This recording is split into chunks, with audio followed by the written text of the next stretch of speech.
Testing. Rider in my system. Ooh yeah. Yes, Juan. What's up? Hey, what's up, Cowboy Craig? I listen unless I've been mixing. You know when I'm mixing. You know when I'm mixing. I smoke when I drink. It's tradition. Like Zoe Mama, I go hippie. Peace sign in the air like I'm Nixon. I'm mixing. I am not Esco, but it was written. I knew how they did it. I've been had this vision of the life I'm living since I was Jimmy. All I had to do was just go and get it. And now we blowing up. That's my shit. My nut, we need the whole thing. Blowing up. My nigga. Let me share this, John. I just got finished working out. All right.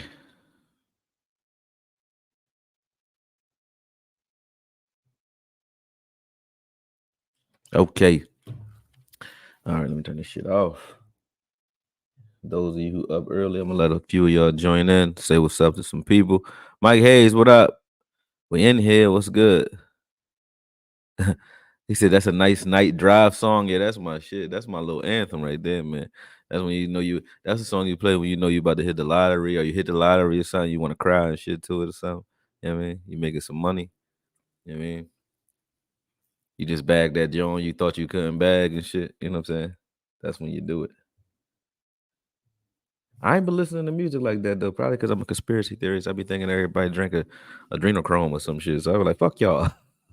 I leave everybody alone, man. But yeah, we gonna look at the players. You know, obviously yesterday was a handful. It just told me what I already know, what you already know if you watch this channel, which is the Cowboys act just like they fans, man. They prima donnas and they soft. You can't the rigors of trying to be a winning team or becoming a winning team or becoming a winner in life as a person, right? Is having the ability to self-assess in an honest way and deal with the pain that comes with that. Because from that pain is growth. Like in order to know what you want, you got to know what you aren't, and you got to know what you don't like, right? And if you don't ever put those things on wax, you scared to say them, then you'll remain perpetually in the system in the situation you're in. And when they say that a team takes on the personality of its coach, it's true, but the coach in this sense takes on the personality of the owner. And it's funny that the things that Jerry can't admit, which is that he made a mistake with Jimmy and that he's not the GM that he thinks he is, and that he and Steven make some weird personnel decisions at time, dating all the way back to Bobby Carpenter. You know what I'm saying? On the defensive side, Quincy Carter, Chad Hutchinson, you know, they've made some bonehead weird decisions when it comes to the personnel that they decided they were going to run out here on the Cowboys team. And until you address that honestly and just say, hey, I'm not doing it right, you ain't never going to change it. And that's coming from top down. And it's funny that it's now permeated through the fan base because the fans listen to his content, so his narratives. So 105.3. No, I love a lot of guys over there. Shout out to Brian Broadus, Aisha Morris. So I'm not coming at that. I'm saying he controls his own media. So if you're sitting here saying, "Hey, I'm listening to Jerry or anything in Jerry's world," and this is not me just saying, "Hey, I don't like Jerry Jones," because that's not the case. They're just being honest. You have to assess yourself from top down. And when we assess this team from top down, nobody tells the truth about themselves and without consequence. You tell Jerry the truth, you're probably not going to be on this team. He's the same guy who blew. You guys are talking about Dak when you say we haven't won in 30 years, right? But the reason we haven't won in 30 years, maybe, just maybe, is because Jerry and Jimmy got in an argument about personnel control. and Jimmy didn't like certain things Jerry said, and vice versa. They disrespected each other, and Jerry blew up a dynasty to prove that he was right. And Barry Switzer won a Super Bowl off of the fumes, never to be seen since. And it's taken 30 years, still going, for him to realize that whatever he thought he was right about back then was wrong, and he still won't let that go. So that's top down, and then that permeates into the coaching staff who really are castrated versions of themselves once they step into the building. No offense to those guys, but you can't tell me that Sam Williams can't be taught how to not commit penalties. Like, does he have CTE? Like, is he Bill Romanowski? I don't think so. So the amount of penalties that he's committed shows that nobody has any control in that locker room. The fact that we were the most penalized team shows that, you know what I mean? And then that was the same way we lost big games every game. And then the same way you describe it as Mike McCarthy is, they weren't ready. Well, that's because, like as I said, I feel like the coaching staff, they aren't the highest version of themselves playing here because the players don't respect them. And you can clearly see that. The players come out and say things that the coaches don't say. You don't see that anywhere else. If the coach sets a culture, then the players follow that culture, right? How do the players talk and the coaches don't? You see that with like AB when he was over in Pittsburgh, but they fixed that situation. You don't see a lot of guys fall out of line with whatever the coach's personality is. Mike McCarthy will show you when he first came here. What did he do in practice? You guys remember? He took the stars off of helmets, I think, and he took the names off of jerseys and shit. Right? Why? Because he said this is a tight-lipped situation. That's the way he wanted to be. Right? Is that how we are? We got multiple podcasts in this locker room. We got multiple guys that coming out, Dak included, Micah included, you know, CD included, CD's mom included. You got people's family coming out saying shit. I don't see this on no other team. I don't see nobody else doing that shit. I don't see nobody else's brother, mother, cunt. I'm excuse. See. Oh, so sorry. Cousin is what I meant. I swear to God, I meant cousin. I got Tourette syndrome, man. I did not mean that. I meant cousin. Don't you do that to me and put that out there as a sound clip because that is out of context. But anyway, you don't see nobody else's peoples doing that shit on no other team. Why do we see it here? It's because there's a lack of discipline and respect all throughout the locker room, all throughout this team, all throughout even the fan base. People think like fans think that I'm like being elite when I start talking, and it's like, no, but I know I've done the work. So if I say something, I don't think I'm better than any of you. You guys know that. Those who talk to me, who reach out to me, know that, right? I'm not explaining myself in that regard, but I'm just saying you guys know that. But our fans are so sensitive that if I say that they're wrong, they're like, they think that I'm talking crazy. Why? Because they think that them watching broadcast and whatever mindset they came up with or whatever Jerry said is gold. And I'm like, well, you don't need to listen to what anybody says if the facts are right there staring you in the face. You know what I mean? You don't need me to tell you that Evans is better than Clark. They're like, well, Evans must have been trash. He can stare you right in the face. There's no way. No way you can say that, bruh. So, hit that like button if you in here, but realize that the sauce to winning means you have to be able to have honest discussions and discourse first and foremost with yourself. And that goes to everybody, but especially when it comes to this team. And that's not happening. It's not happening. And I thought that maybe we were ready for it after the pain of losing to Green Bay so silly, right? It's not. They're still not ready. The Cowboys fans and the Cowboys still have loser mentalities. Prove me wrong, but they have loser mentalities. Nobody can take criticism. Nobody can come out and say, hey, I bought this criticism. Nobody has said that yet, except for Dak. He the only one that come out. They asked him, how do you go from here? He said, man, I don't even know, man.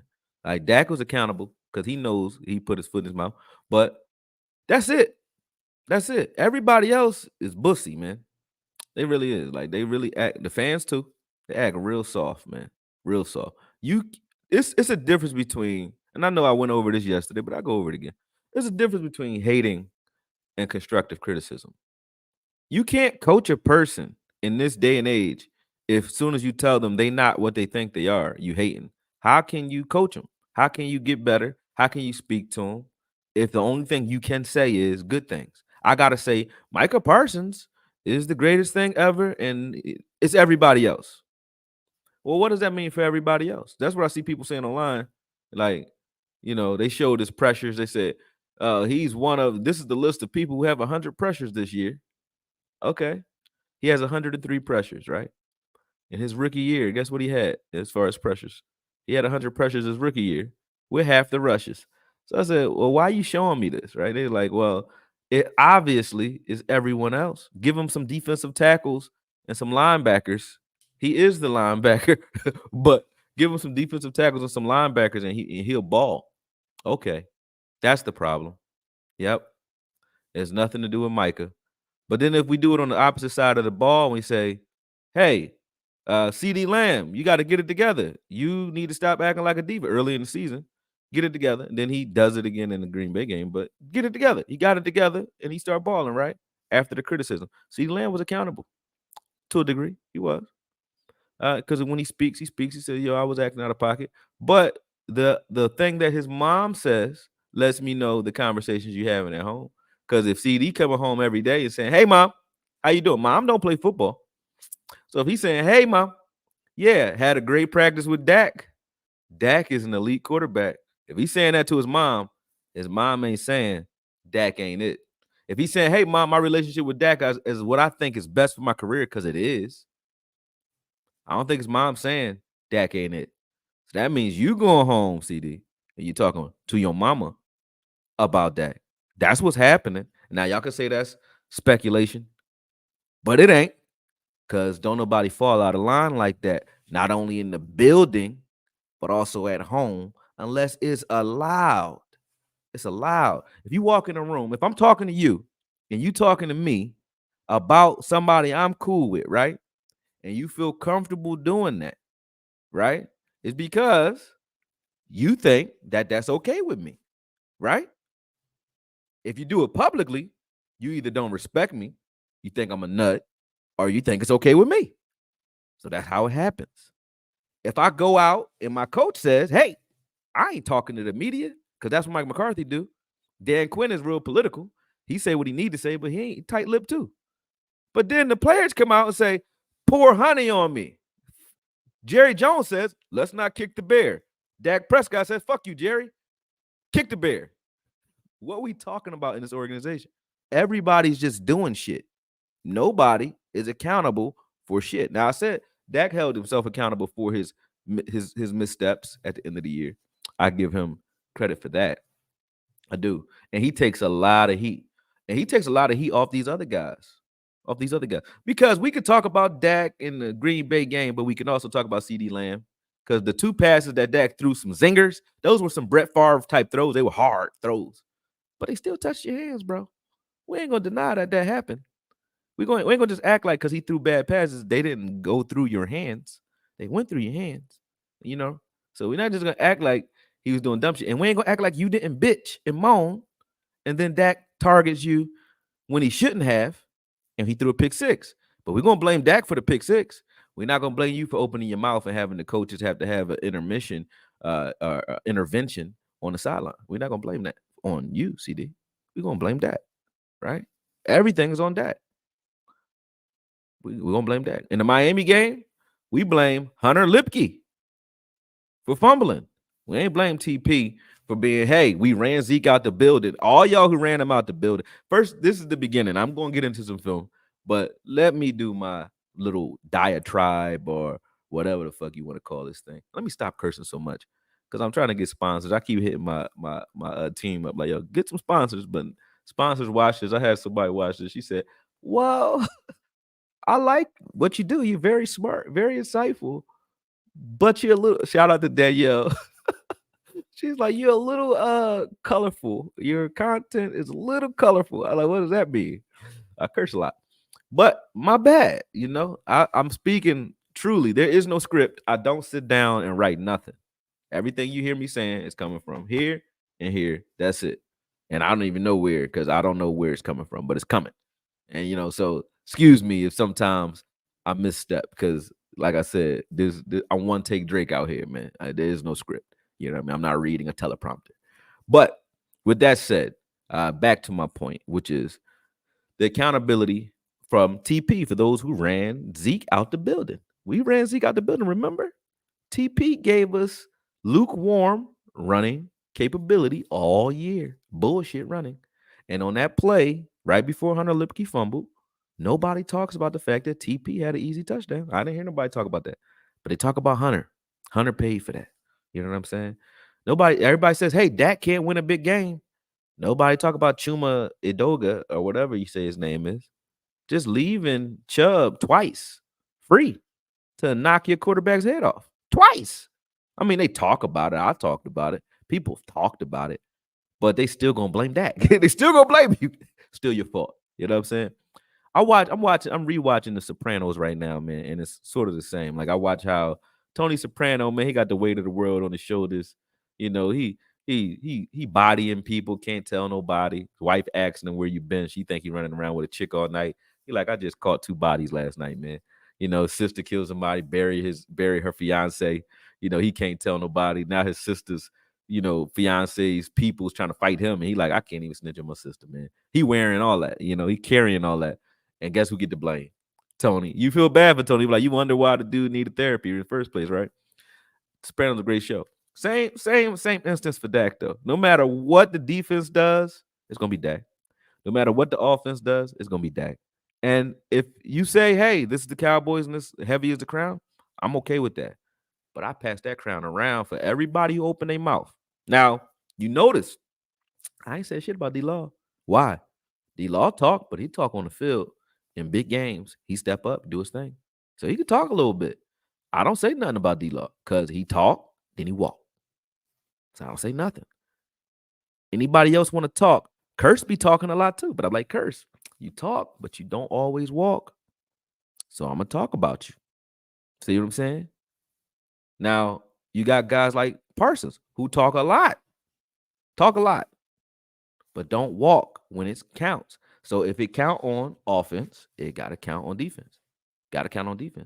You have 4. I said 3 yesterday, so I got to correct myself. You have 4 playoff games. And the only one you balled in was the same one Dak balled in, which is the one against Tom Brady. That's it. You played in that one. You got yourself a sack, Micah. And it wasn't even like you took that game over. You just got a sack. I have not, and you can point to it. Maybe in his rookie year, I point to the Minnesota game in his rookie year. Micah Parsons had the best game, I think, of his career. But tell me a game where he took over a game. Meaning, I like the game in Detroit. I think that was his second year where he gets beat by a tight end, chases it down, forces a fumble. Beautiful game. I think that was beautiful. He's had games where we've won this year even. He closed out the Chargers game. I wouldn't say that's a takeover, but he closed it out. Made a big play in a big moment. I'll give him that. But I haven't seen the games where because he's on the field, you can't win. And I'm bringing this up for a reason because people have said this to me just now. Okay, because they said, how are you criticizing a runner-up for Defensive Player of the Year?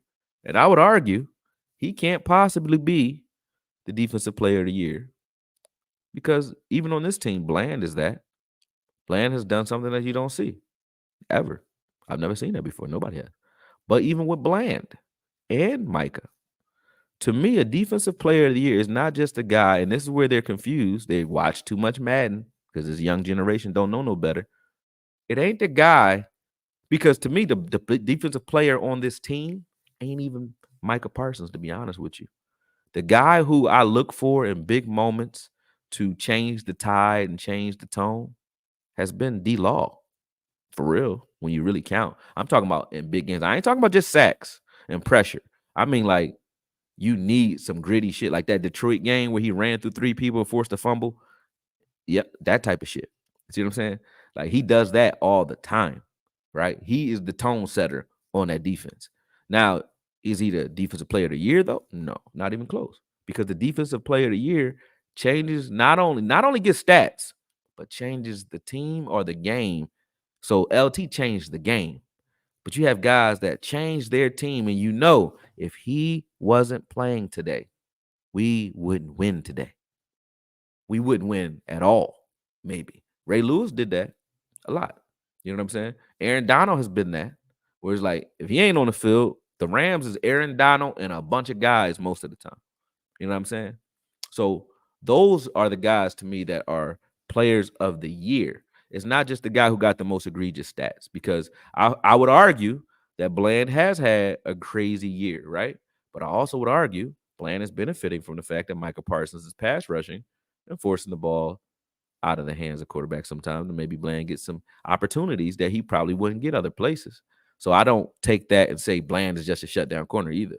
I know it's a perfect storm. You know what I mean? They complement each other very well. Michael Parsons, same thing.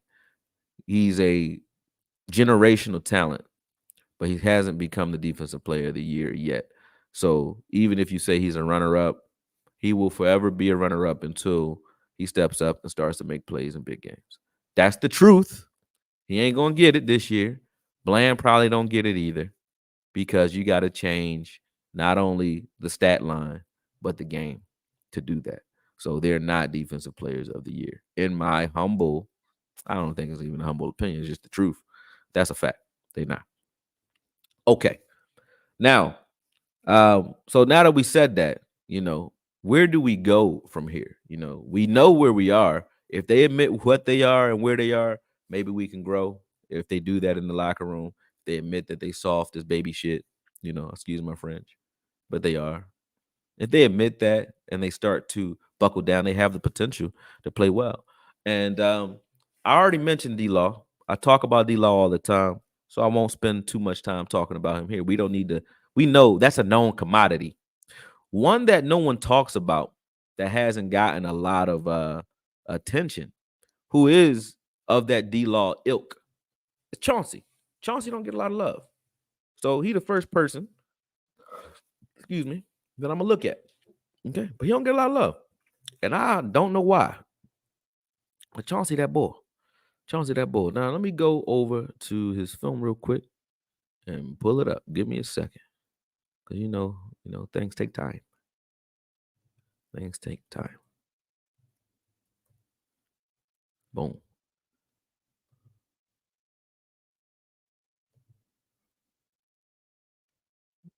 Put that on mute. All right, skip that. And no thanks. All right, hold on one second. Now let me show you, because I brought this up yesterday. Now let me go back over here and pull this in real quick.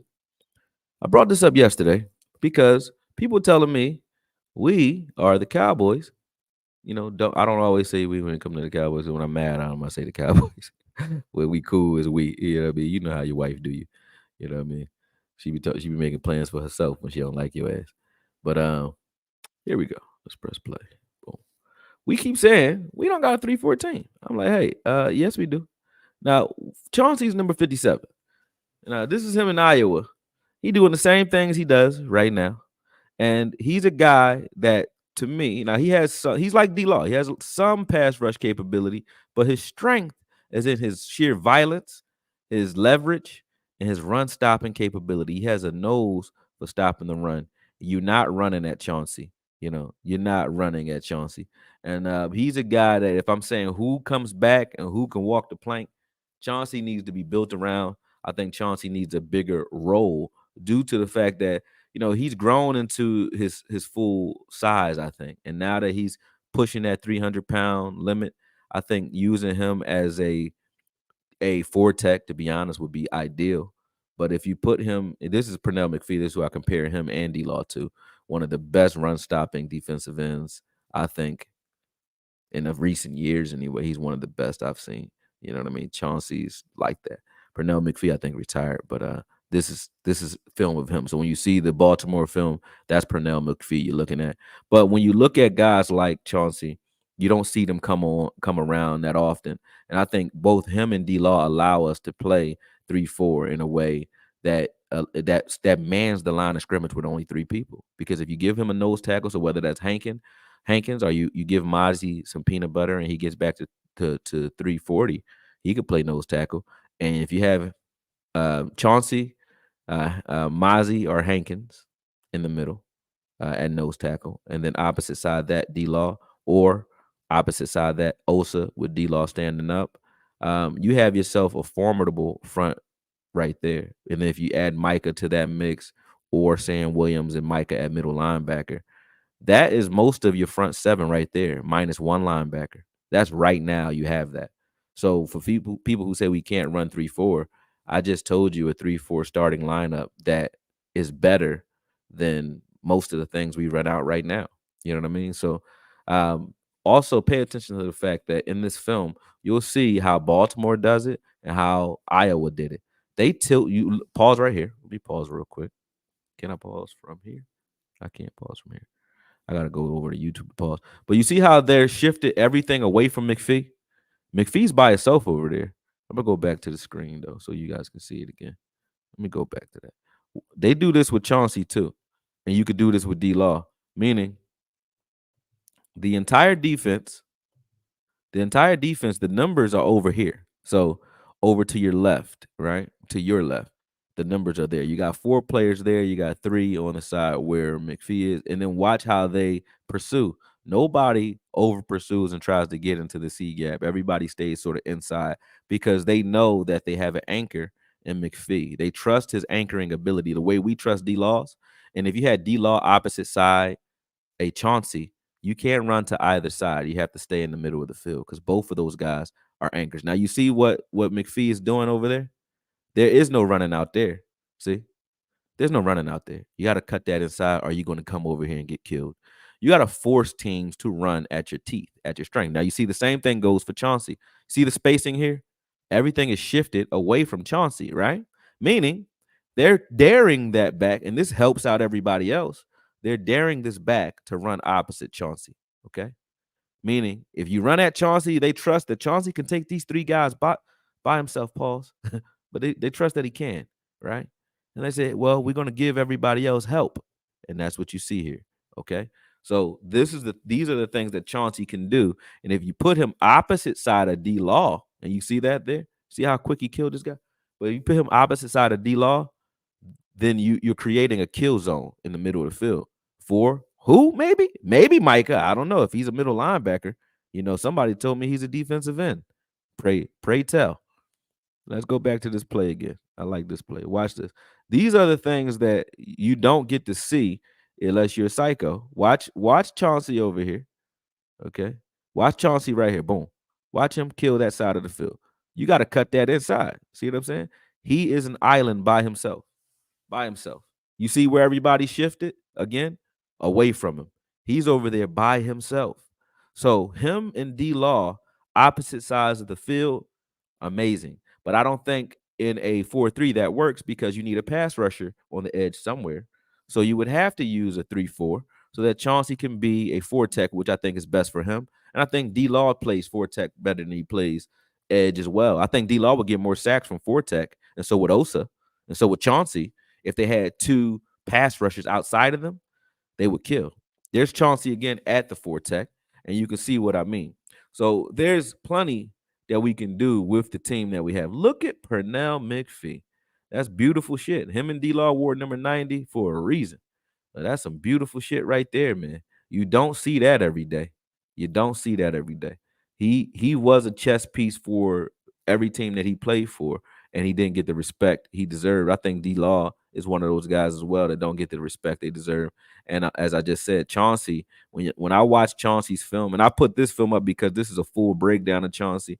I haven't fully broke him down in the NFL, but everything you see here is what he does in the NFL anyway. So I didn't need to, switch anything up or update it because that's exactly how he plays. He plays with violent hands and great leverage, and you can't run at him. Even when you put him at nose tackle, you put him at 3-tech, you put him at edge, you put him anywhere. He's fast enough because I've seen him chase down Jalen Hurts. He's fast enough, but he's very strong, very strong.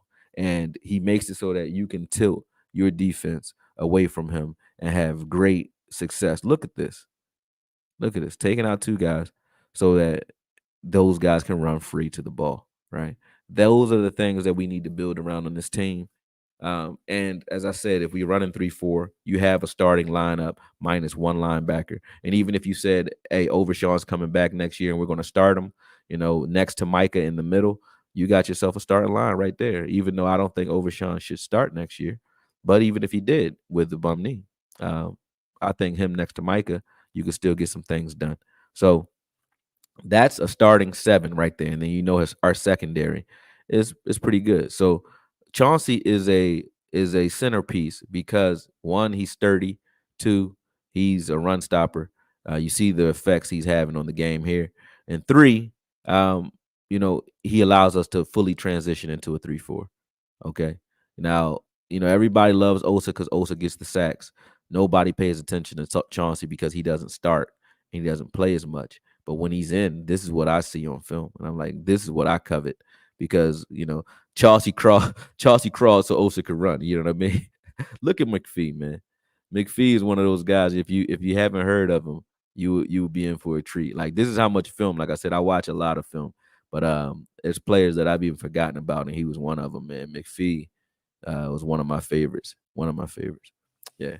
But yeah, like I said, Chauncey's one of those guys where if we build around him on the edge as a 3-4 tech, 4-eye tech guy, as something the occasional guy in the 2-point stance, occasionally, like if we need to stop the run and we want to go heavy, we could do that. But he's just one of those guys to me that I like because of he's quiet, he's a work pal guy, he does the dirty work, he understands how to stop the run, he's mean, he's fast enough. Reminds me without the pass rushing capability, but the same personality. Like he's like a Bruce Smith or a Greg Ellis type guy. Like he don't look like much of nothing, but he just a dirty dog. You know what I mean? And he gonna get it done. D Law kind of like that, but D Law is I think a little more explosive. But when you say just sturdy, leverage, violent, the comparisons they just jump off the field. You can see why I compared him to Pernell McPhee. It's not like I just made it up. This is how Chauncey plays, and this is how D Law plays as well. So both of those guys would anchor the line of scrimmage.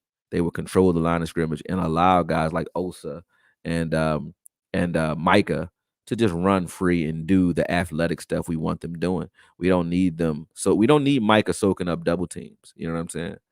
We don't need him doing that. We need them. We need him running free. Using his athleticism and having Chauncey on the field more gives you that. And the only way to get those big guys, our defensive line is our strength. And when you have a defensive line, people think that when I say 3-4 is because we got linebacker flex. If your defensive line is your strength, and you got a bunch of defensive linemen. How do you get more defensive linemen and your pass rushers on the field at the same time? Your front five, right? Well, your front five, you got 3 down linemen. We got Nev, we got Chauncey, we got Hankins, we got Mozzie, we got Osa, right? We got Fehoko, we got D Law. All those guys can play inside in a 3-4. And then we have guys like Fowler, Sam Williams, DA, and Micah that all can play outside, stand up outside linebacker. That's your 3-4 right there, minus a linebacker or two. If you say Micah's not a linebacker, cool.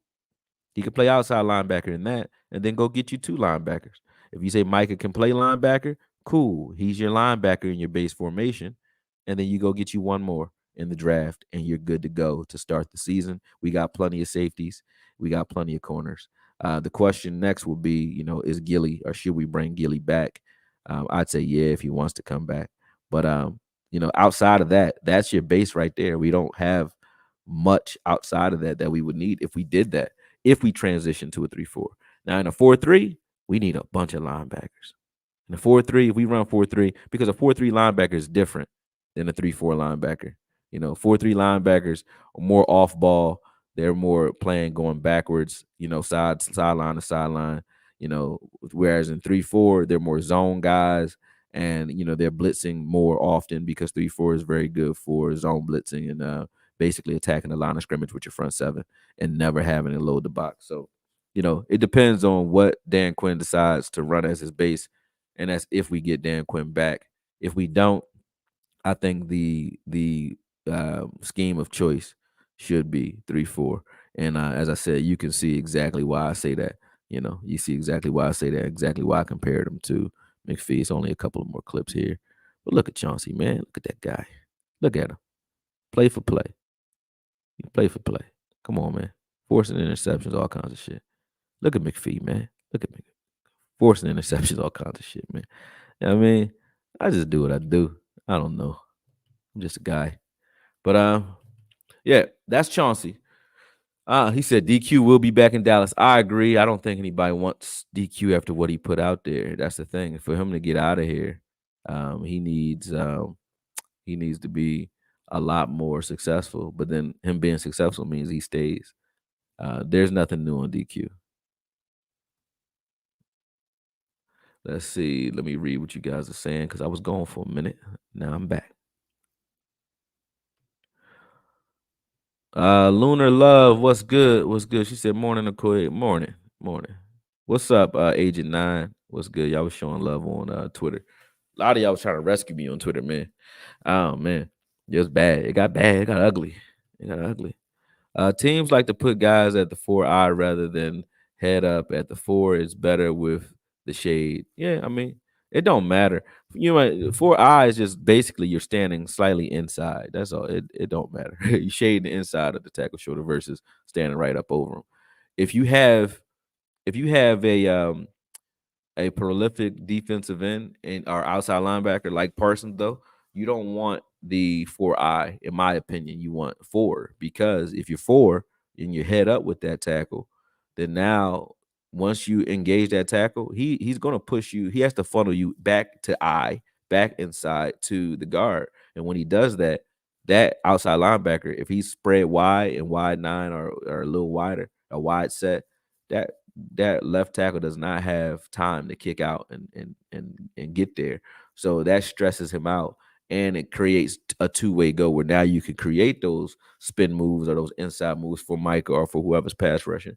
And he's only blocked by half a man because he's, that kick step is it, and then there's a counter off that. If you want a good understanding for that, you can watch the film versus Reddick versus this year versus Steele, the first game. They did that to Steele a lot because they knew Steele's legs wouldn't allow him to transition or the dexterity to get back and forth. So they did that to Steele a lot, and they took advantage of him because of that. And they used like 3-4 sets to do it. So that's pretty much what would happen if you played 4 instead of 4 eye. But against run, obviously, yeah, 4 eye is better because those tackles are down blocking on you, and now you still are freeing up that outside linebacker on both sides, or outside linebackers on a tight end, and that's a better matchup for Micah. So, but Micah be getting blocked by tight ends too, man. Like, it's not like tight ends don't block him, although he is strong as hell, but sometimes he lets those guys block him. I would prefer Chauncey to play DE more than D tackle, and the fact that we got Fowler and Armstrong with expiring contracts and don't know who's coming back. Not to mention, we got Junior Fehoko as well. They want Fowler back. It's just that Fowler now, they promised Fowler more playing time last year. His productivity was great. He just didn't play a lot, and he didn't get the playing time that he was promised. So they did Fowler kind of dirty, to be honest with you. And let's look at him since that's what we're talking about, right? I'll look at him next. And let me go get that real quick.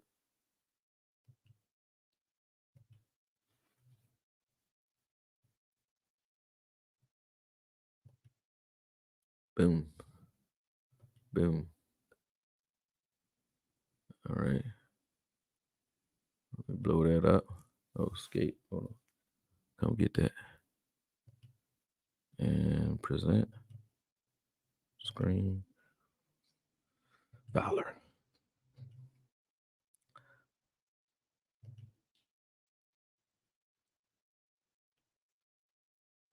All right. When you watch Fowler, like I look at Fowler as like he reminds me of a Randy Gregory, but he has moves. He is a violent man. He's vicious.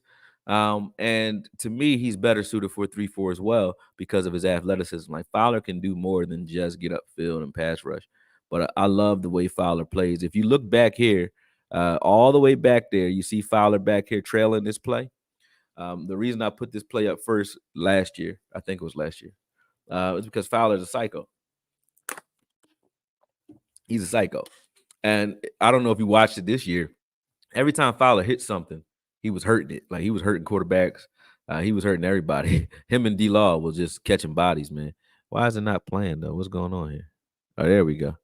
Is it? Oh, it was frozen that long. I was talking that much. Look at Fowler. Swan dial. Boom! Look at that. Fowler's an animal, man. So getting him back, look at how much ground he covers and look at what he does when he gets there. Like everybody who said that Fowler, look at that spin move. Beautiful. Micah ain't got one of those. Beautiful. Everybody who came at Fowler and talked about Fowler don't pay attention to his productivity when he's on the field. Fowler, when he's on the field, plays the run very well from the edge. He's one of our best pass rushers. I think he has the most pass rush moves out of anybody on this team. Anybody. And when he's actually in the game, he does shit. Like he wrecks shit. Wrecks shit. Okay. It's just that he doesn't play that much. If he got more snaps, he gets like 15 snaps a game. And he gets more productivity than anybody with those snaps, including Micah Parsons. His productivity per snap is higher, is what I'm saying. Before you guys go and take my words and twist it and say, he said Fowler better than Micah Parsons. I didn't say that. I said, according to this team, his productivity when he's on the field is higher than anyone else on the field. That's the truth. But he doesn't play that much. He doesn't play that much. But Fowler is a beast. So again, another reason we should be playing 3-4 is Fowler. Like that's how I look at it. So he's a guy that if he wants to come back, I think his words were he wants to look at what's out there. He wants to see what's going on the market, and see if he wants to come back here because he wants more playing time. And even though they promised him more playing time this season, he didn't get it. So I would definitely look elsewhere. And plus, Fowler is a starter in this league. For him to come back to the Cowboys and just be a guy doesn't make much sense because Fowler is a starter in this league. Look at that, force and holds, all kinds of stuff. But Fowler's a starter in this league, and he can definitely play if we let him. If we let him, if we want to use him, you know what I mean? It's just that we don't do it. Now, will we next year? Who knows, man? Who knows? Who knows? He said if Micah not playing linebacker next year, I'm not watching no game. Hey, I feel your pain. I tell you that. I tell you that. Look at Fowler here. Let's make this about Fowler because I don't want to get into another rant just yet. Let's just make this about Fowler. Look at how he plays the run. That's how you play the run. Well, when I was saying that, Micah or someone else, you could have someone else doing these kinds of things. Let me go back to this really quick. When I was saying you could have somebody else doing these kinds of things, and now let's watch next play right here. Boom. Watch LV and these guys, right? This is where I want Micah where LV is, right? Look, Fowler is he's doing his job, and so is DA. Let's watch DA. Watch DA. These are defensive ends doing defensive end things. These are not the things that you want Micah doing. You see Fowler and DA. DA right now is breaking down and waiting for the RPO or a cutback or a counter, right? Coming down the line flat. Smart. That's how you do it, right? He should be upfield maybe a step or two so that no one can get in front of him and no one, and that quarterback doesn't have the angle. But he's playing it okay. That's okay. He should be up. He should be at this tackle's heel. So he should be up the field just a little bit. But that's good, right? That's good. Fowler, perfect. Outside shoulder free. That running back cannot go out there no matter what he does. That running back can't get out there. He can't go out there. So this is funneling everything to who? LVE. You know what I'm saying? That's why I said I want Micah Parsons there at middle because I want everything funneled to Micah. That got killed by who blew that up. I don't know who came down and blew that up, but beautiful. You know what I'm saying? But those are the things. That's why I say like we can have somebody else setting edges. I don't want Micah setting edges. You know what I'm saying? That's DA getting pushed out of his gap, not doing it correctly, crashing, and he shouldn't have crashed because he broke. Now, this is when they say that the Cowboys can't stop the run, this is why everyone else gets a bad rap, right? When you don't do your job. Because if you look at this picture, Fowler's upfield, you got Curse next to Fowler in that gap. You got Nev upfield in that gap. You got even LVE in the middle of the field free. You got Neil in the middle of the field, and you got Collins, what was his name? Watkins in the middle of the field, right? The only person out of position here is DA because DA took an inside move. If DA sets his edge, and he did this wrong, because if he did, there's no one else containing. Like DA doesn't belong in there. He doesn't belong in there. And there's no one else that has contained. That quarterback sees that. It's already over. But look at how many bodies you have inside. That quarterback had nothing. He had nothing he could do here. Nothing he could do here. If you just stand where you belong, you ain't even have to make a play. Just stay where you belong. Micah does this too because he wants to get upfield and use his athleticism. He doesn't think like a defensive end. Defensive ends don't do this. Not good ones. They don't do this over and over again. Defensive ends that are coached well don't do this over and over again because they understand you got to push the C gap the same way Fowler is. You can get upfield, but go up the field. You know why? Because you can work your way back to the B gap if that quarterback tries to run inside Fowler. Plus, he has to run inside, so you have help there. That's why you go straight up the field, or you whatever pass rush you do, you try to get into the C gap, or you break down and wait for it if you're free. DA got his contain broken, dead, dead.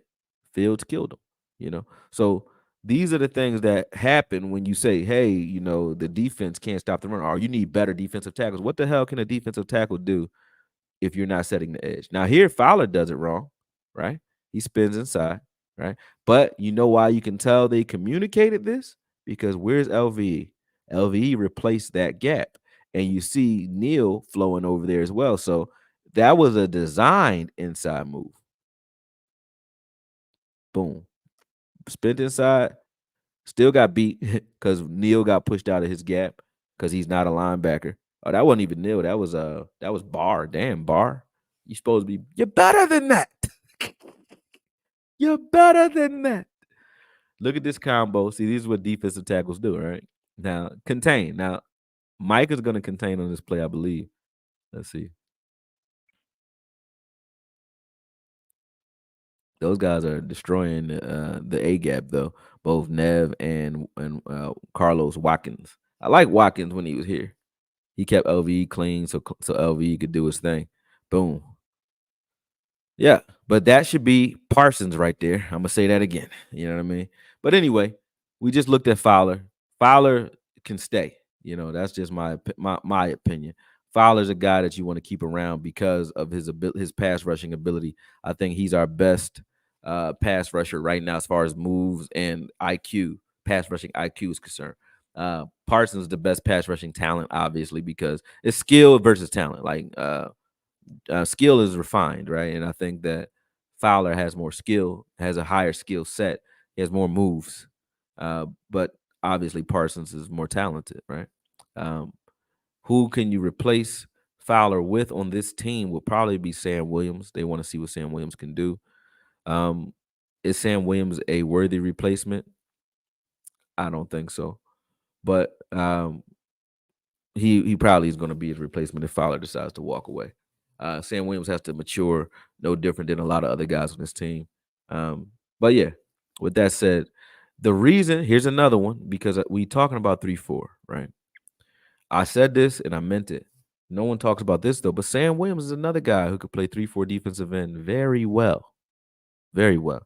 And imagine Sam Williams if you wanted to keep it this way: Sam Williams, Hankins in the middle of the field with D Law at defensive end and Sam Williams at defensive end and Hankins anchor in the middle of the field. So Sam Williams playing the four tech and D Law playing the four tech and Hankins in the middle of the field. And I know everybody's gonna say, well, Sam Williams is the edge. Let me show you. Because if you have those guys on the field and you have guys standing up outside them, like Parsons or someone else, DA, whoever, you got yourself a good combination as well. So now I'm going to show you why I say that. And I have to go in a second. Like I said, my guys fight today. So I'm going to show you Sam Williams first, and then I'll get into what I need to do today. Hold on a second. Let me pull Sam Williams stuff up. Oh.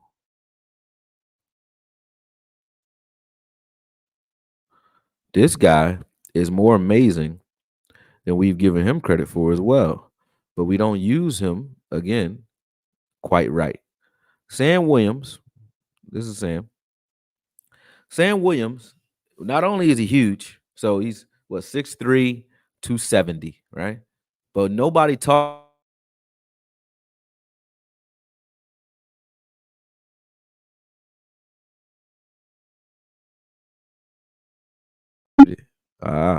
Testing. Can you hear me?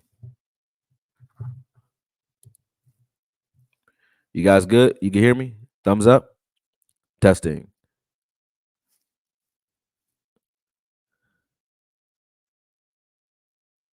Good. Okay, cool.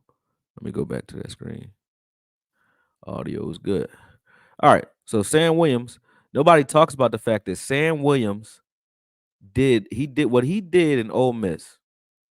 What he did in Ole Miss is ridiculous because he played on a three-man line and he hurt his knee too.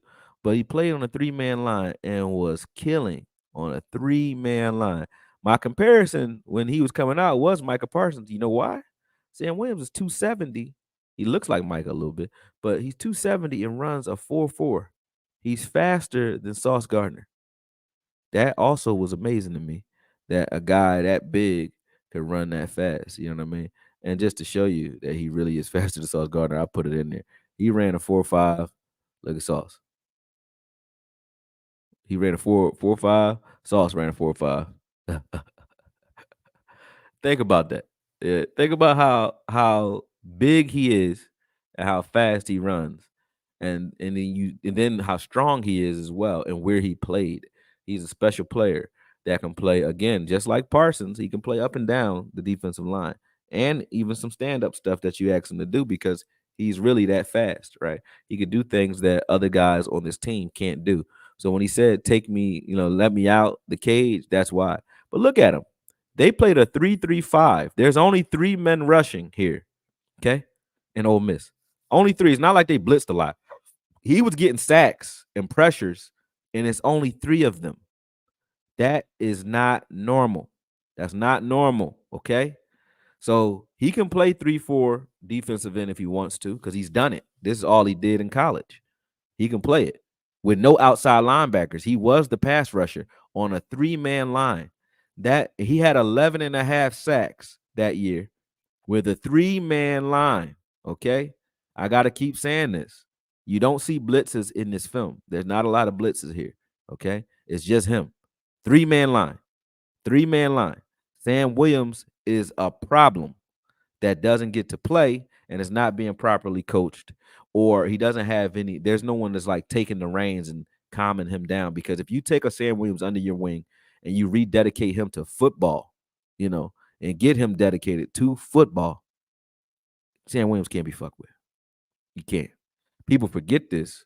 I think the team is starting to lose faith in him because they have no control over him. He getting held like a mug there, though, but they have no control over him. But Sam Williams is used to this type of stuff, man. He's used to, the dirty work when he's in the game. So having him, as a 3-4 defensive end is not nowhere near out of the realm of possibility. He probably want to gain probably like 10 more pounds, get him to like 275, 280. But he can do it. He's 270 right now and a beast. You know what I mean? So look at that though. He's taking guys into the quarterback's lap, killing them. You know what I mean? Like this is what you build around when you say, "Hey, we want to run a 3-4 scheme." You got a guy who can get pressure by himself against multiple blockers on a consistent basis all year long. This is what he did. So he wasn't wrong when he said he needed to be used more. I said he'll get you 5 to 6 sacks from his natural ability. This is what I said when he came out. That's exactly what he does.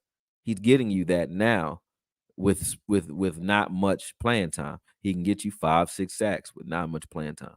If you train him up, he's a young pup, but if you train him up and you scheme for Sam Williams is a 10 sack guy every year. So is Dante Fowler. So when we said, "Hey, Micah's our only pass rusher," he's doing it all. You're disrespecting guys who don't get a chance to do it all. These guys don't need, they're the only real defensive ends on the field, and they're the only ones that don't play full time. Micah Parsons and D Law play full time. These guys don't. Fowler and Sam Williams don't. But they can start anywhere else they go. And we treat them like they're just role players. They are not role players. Look at Sam Williams there. Look at that. These are not role players. These are guys that you can build a great defense around, but we just don't do it.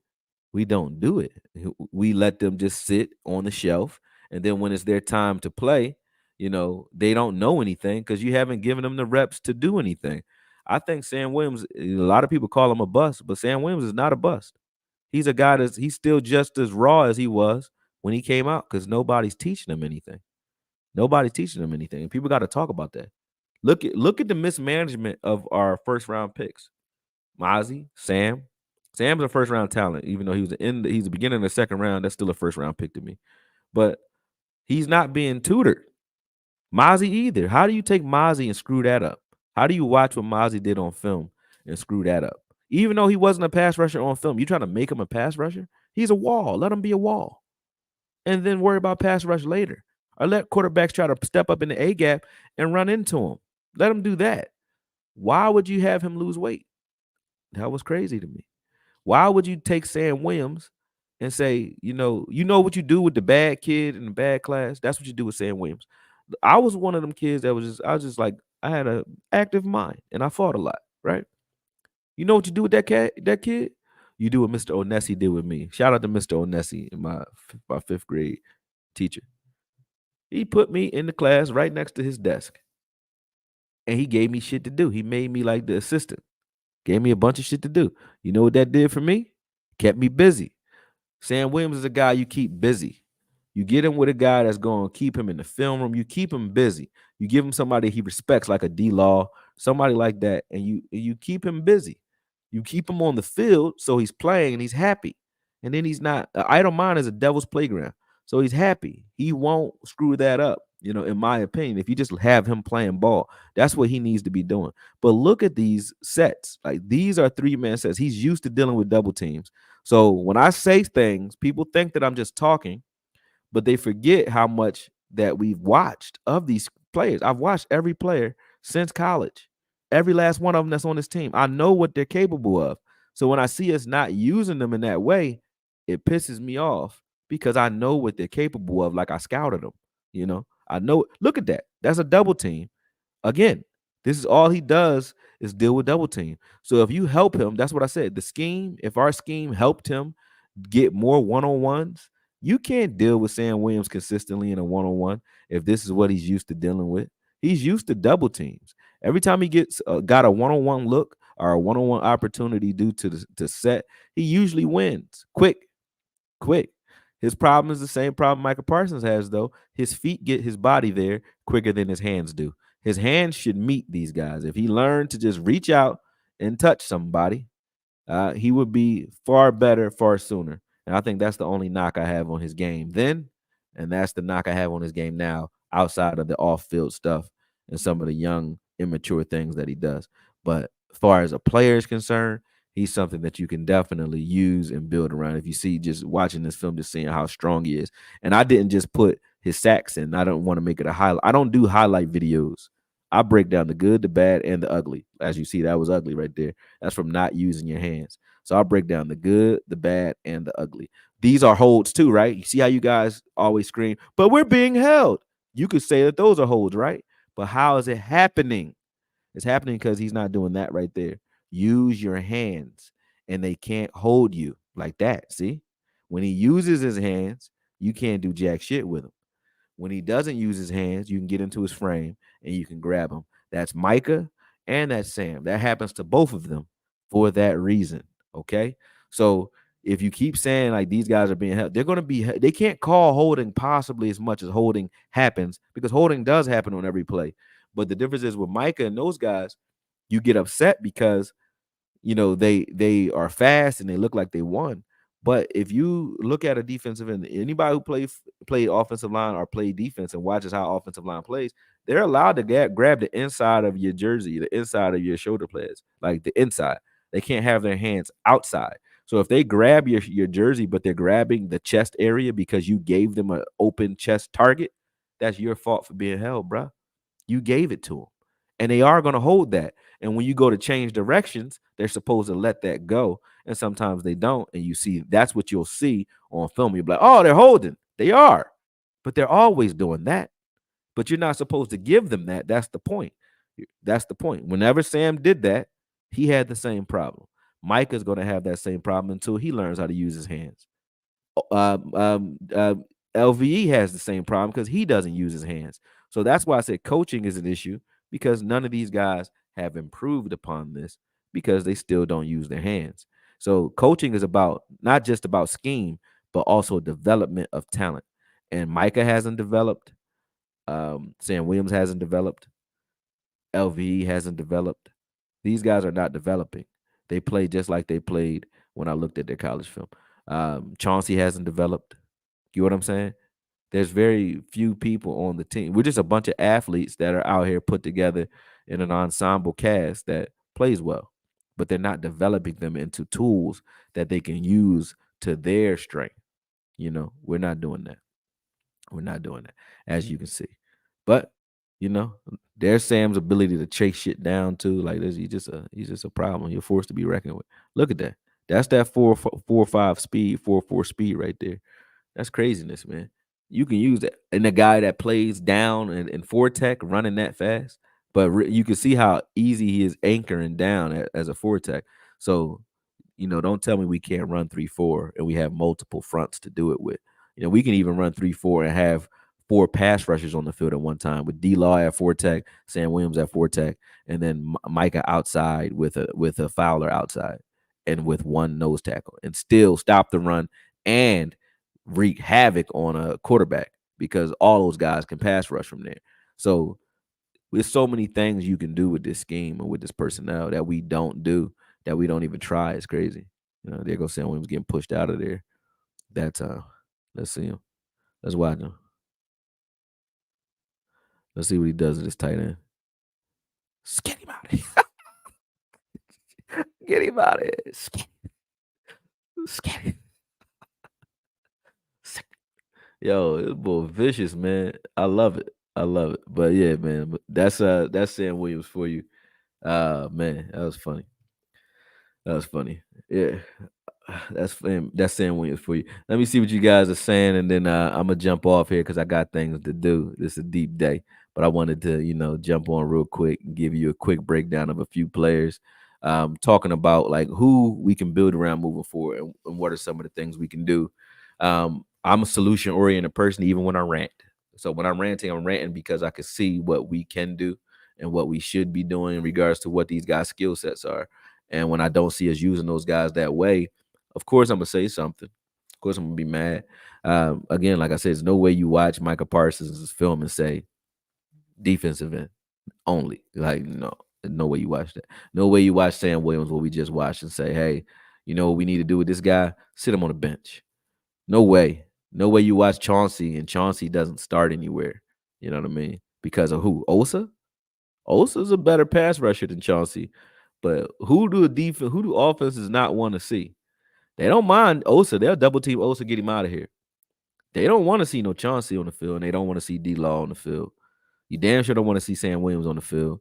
You don't want to see Fowler on the field because he's violent. And you don't want to see Micah Parsons on the field. Those guys are your best players on the front. And people are going to be mad because I said Osa's a better pass rusher than Chauncey. But he's not better than Chauncey. Not for your defense. Osa should be in obvious pass situations, or if you want to use a true 3 tech, that's Osa. But if you're running 4-3 because of Osa, you're weakening the team because you have a 3-4 team, and Osa can play 4 tech. So, and I think he would be better at it because he would get more one-on-ones because of the sandwich effect of having a nose tackle inside and a Micah Parsons or a Law or another pass rusher standing up outside. You won't be able to pay attention to Osa. So Osa will kill. He would affect the game that way. Osa is a Kalijah Cansey type of guy if you use him correctly. If you don't, he's going to fold, man. We got Osa getting double teamed in run sets over and over and over and over again until he wears down and halfway through the season. He starts the season out fresh, killing. Then he gets tired halfway through. He hits a wall every year so far. Why? So does Micah. They all hit walls. Why? Because the scheme don't work for them. But that's all I got for the moment, man. Like I said, I'll talk to y'all a little later. I'm going to pay attention to Twitter today. I'm going to send the link. It's about $15 to watch the fight, but I'll be doing the commentary. So if you want to hear more AKOYE today, I'm going to send the link on Twitter. Hit it. For those of you who mess with it, do what you do. For those of you who don't mess with me like that, I guess catch me on this joint. You know what I'm saying? But show some support, do what you gotta do, man. But look out for Twitter around 4:30, 5 o'clock. I'll be on. All right. Talk to y'all soon. Peace.